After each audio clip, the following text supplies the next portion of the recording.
ہمارا پرابلم یہ ہے، ہم سب کو راضی کرنے کے چکر میں اب رب کو ناراض کر رہے ہیں۔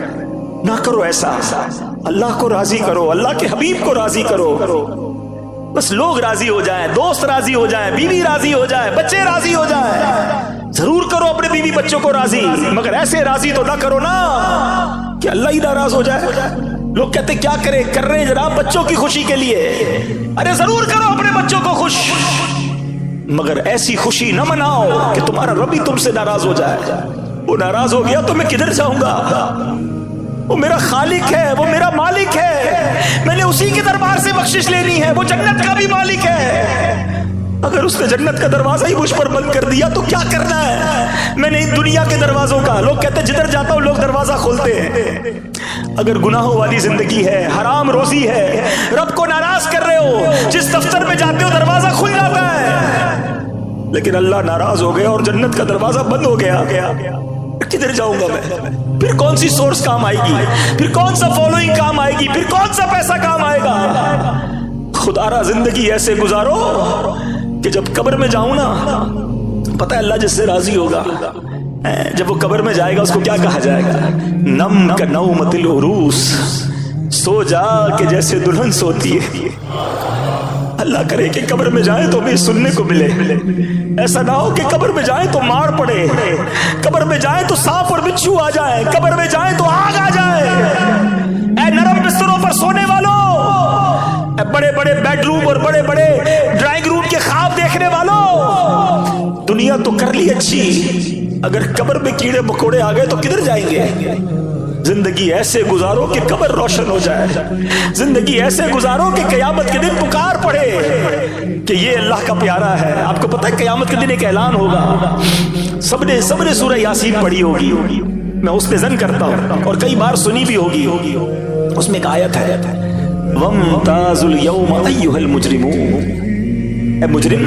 اے مجرموں آج کے دن الگ ہو جاؤ۔ اور یہ حضرت آدم علیہ السلام کو کہا جائے گا کہ مجرموں کو الگ کر دو۔ حضرت آدم علیہ السلام کہیں گے کہ یا اللہ کتنوں میں سے کتنوں کو الگ کروں؟ لوگ کہتے ہیں میرے پاس ایسا کارڈ ہے کہ میں وی آئی پی لائن سے گزر جاتا ہوں، ایئرپورٹ پہ میرے پاس فلاں لاؤنج کی ہے، میں جاتا ہوں تو میں لائن میں نہیں لگتا، وی آئی پی لائن سے نکلتا ہوں۔ آؤ میں بتاتا ہوں قیامت کے دن بھی دو لائنیں لگیں گی۔ قرآن کہتا ہے وَامْتَازُوا الْيَوْمَ أَيُّهَا الْمُجْرِمُونَ، اے مجرموں آج کے دن الگ ہو جاؤ۔